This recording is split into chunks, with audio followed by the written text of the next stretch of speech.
Future में हजारों लाखों बच्चे होंगे, फिर भी डोरेमोन को सिर्फ एक ही बच्चे के पास भेजने की ज़रूरत क्यों पड़ी? नोबिता एक ऐसा लड़का जो पढ़ाई में वीक था, स्पोर्ट्स में वीक था और अपने छोटे छोटे डिसीजन की वजह से बार बार प्रॉब्लम में फंस जाता था।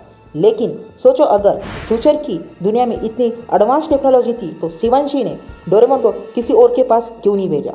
और सबसे इंटरेस्टिंग सवाल, क्या डोरेमोन नोबिता को बचाने आया था या फिर नोबिता की लाइफ बर्बाद करने आया था? आज इसी सवाल का जवाब हम इस वीडियो में ढूंढने वाले हैं। सबसे पहले हम नोबिता को समझने की कोशिश करते हैं। नोबिता कोई विलन नहीं था, वो सिर्फ एक नॉर्मल लड़का था। बहुत वीक था, पर उसकी सबसे ज़्यादा प्रॉब्लम थी उसकी वीकनेस। वो पढ़ाई में मार्क्स कम लाता था, स्पोर्ट्स में प्रॉब्लम और जियान और सुनियो से परेशान रहता था। और सबसे बड़ी बात, नोबिता अक्सर अपनी प्रॉब्लम का इजी सॉल्यूशन ढूंढने की कोशिश करता था और यही हैबिट फ्यूचर में उसके लिए बहुत बड़ी प्रॉब्लम बनने वाली थी, क्योंकि नोबिता का डिसीजन सिर्फ उसकी लाइफ को अफेक्ट नहीं करता था, उसका फ्यूचर को भी अफेक्ट करता था। इसीलिए शिवांशी ने सोचा कि मैं अपने एक बंदे को भेजूं जिसका नाम था डोरेमोन, जो उसकी लाइफ को सुधारेगा। लेकिन नोबिता का फ्यूचर इतना खराब था कि शिवांशी को डोरेमोन को भेजने की ज़रूरत पड़ी ही पड़ी। पर नोबिता की लाइफ में शिवांशी की एंट्री अचानक हो गई तो नोबिता शॉक हो गया। नोबिता का फ्यूचर गाइड था और फ्यूचर में उसके पास एक प्रॉब्लम थी, नोबिता कोई भी काम ठीक से नहीं करता था, ना ही अपना एक डिसीजन ले पाता था। इसलिए शिवांशी पूरी तरह से परेशान हो गया था, क्योंकि शिवांशी को पता था कि मेरा फ्यूचर पूरा फाइनेंशियल से और फैमिली प्रॉब्लम में जा सकती है। इसलिए शिवांशी ने डिसाइड किया कि मैं पास में जाकर नोबिता की लाइफ चेंज करने की कोशिश करूँगा। फिर उसने डोरेमोन को नोबिता के पास भेजने की कोशिश की।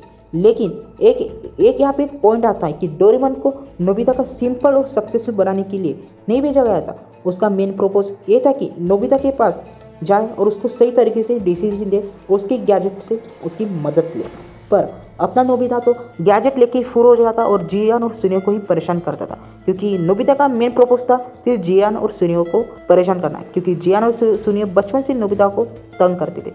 पर अपनी प्रॉब्लम ये नहीं है, अब असली मिस्ट्री यहाँ से स्टार्ट होने वाली है। फ्यूचर में डोरेमोन जैसा रोबोट और भी होंगे, गैजेट्स भी होंगे, टाइम ट्रैवल भी पॉसिबल होगा। फिर शिवांशी ने डोरेमोन को ही क्यों चुना?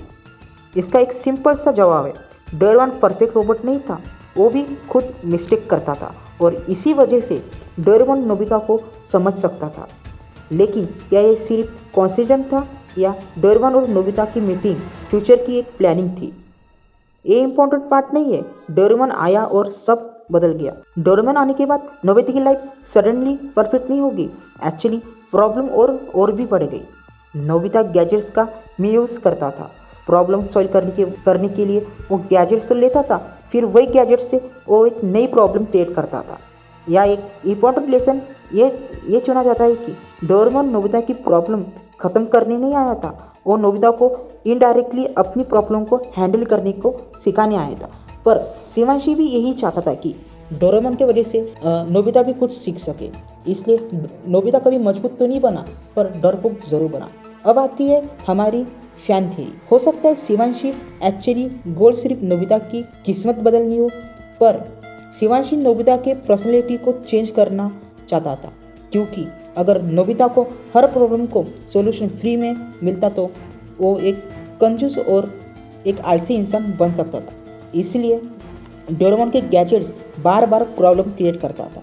नोबिता शॉर्टकट लेता था, शॉर्टकट फेल होता था और फिर नोबिता को कंफ्यूज फेस करना पड़ता था, क्योंकि नोबिता गैजेट लेने के बाद भी कंफ्यूज हो जाता कि मुझे ये गैजेट सही यूज़ करना चाहिए या गलत यूज़ कर। पर मतलब डोरेमोन एक मैजिक सॉल्यूशन नहीं था, एक टेस्ट था। मतलब जैसे एक रोबोट, अगर हम कुछ बनाते, जैसे हम अगर मैगी बनाते, अगर हमें वो टेस्ट करवाना कि कैसी बनी है तो हम पहले किसी और को देंगे, जैसे अपने भाई बहन को। अगर वो अच्छी लगी तो हम खुद ही खा लेते। वैसे ही शिवांशी ने किया, डोरेमोन को टेस्ट करने के लिए उसने नोबिता के पास भेजा। शिवांशी भी बड़ा एक चालाक आदमी था, हम आदमी तो नहीं बोल सकते, पर एक चालाक बच्चा था, क्योंकि नोबिता शिवांशी का दादाजी ही लगता था। इसलिए नोबिता को शिवांशी की चालाकी कभी समझ ही नहीं आई। पर हम अब बात करते हैं शिजुका की। शिजुका का कनेक्शन नोबिता के साथ कैसे हुआ, हम इस थ्योरी में भी बात करने वाले। डोरेमोन के आने के बाद नोबिता और शिजुका का रिलेशनशिप में चेंज आने लगा। नोबिता धीरे धीरे शिजुका के लिए रिस्पॉन्सिबल बनने लगा। वो शिजुका को समझने लगा। कभी कभी शिजुका भी यही चाहती थी कि नोबिता मुझे समझे। पर सवाल ये आता है कि डोरेमोन अगर ना होता तो क्या शिजुका और नोबिता की शादी होती? मेरे हिसाब से तो नहीं होती। आपका क्या राय है, आप मुझे कमेंट में ज़रूर बताएं। अब एक आप सेकंड के लिए इमेजिन करो कि डोरेमोन कभी नोबिता के घर आता ही नहीं, तब वो वीक स्टूडेंट रहता या प्रॉब्लम सेम बार बार उसके पास आती। अगर आपको लगता है कि डोरेमोन नहीं आता तो शायद उसकी अगर आपको लगता है कि डोरेमोन अगर नहीं आता तो नोबिता की प्रॉब्लम सेम रहती, वीकनेस, हर एग्ज़ाम में फेल होना, जियान और सोनियो से हमेशा परेशान रहना, और फ्यूचर में उसका डिसीजन रिजल्ट हमें कुछ ऐसा ही दिखता है, गरीबों जैसा। आपने एक में एपिसोड में दिखाया गया था कि शिजुका और नोबिता की शादी हो गई थी, उनका एक बच्चा भी था, पर वो अमीर नहीं थे, वो रास्ते पे भटक रहे थे। इसी वजह से शिवांशी ने सोचा कि मैं डोरेमोन को अपने दादाजी के पास भेजूं और उनकी लाइफ चेंज करने में उनकी मदद करूं। लेकिन डोरेमोन आने से नोबिता की पर्सनैलिटी सॉइल चेंज हो तो गई, पर वो मिस्टेक करना नहीं भूला। पर धीरे धीरे जैसे डोरेमोन की भी एज होने लगी और नोबिता भी बड़ा होने लगा, तो डोरेमोन एक दिन ख़त्म हो गया, और ऐसा ख़त्म हो गया कि डोरेमोन कभी उठा ही नहीं। इसलिए नोबिता ने डिसीजन लिया कि मैं एक साइंटिस्ट बनूंगा और डोरेमोन को फिर से जिंदा करूँगा। जब नोबिता कॉलेज में स्कूल में टॉप करने लगा तो सब हैरान हो गए। एक बार के लिए शिवांशी और डोरेमी भी हैरान हो गए, और शिजुका और जो जियान, सुनिया और उसके सर भी हैरान होने लगे कि नोबिता स्कूल में और कॉलेज में दोनों इसमें टॉप कर रहा है और एक साइंटिस्ट बन रहा है। आखिर शिजुका और नोबिता की शादी हो गई, और आखिर जैसे नोबिता भी थोड़ा बूढ़ा होने लगा और उसकी एज बढ़ने लगी, वैसे वैसे उसने काम करना चालू किया।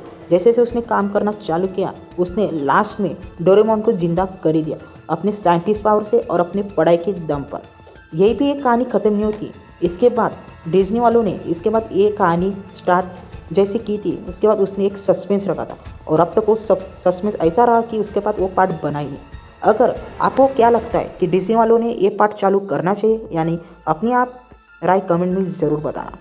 तो आकर आपको ये वीडियो से कुछ सीखने को मिला है तो आप मुझे सब्सक्राइब कर सकते हैं, और आपको नेक्स्ट वीडियो किस टॉपिक पे चाहिए आप मुझे बता सकते हैं। आज के लिए इतना ही। टेक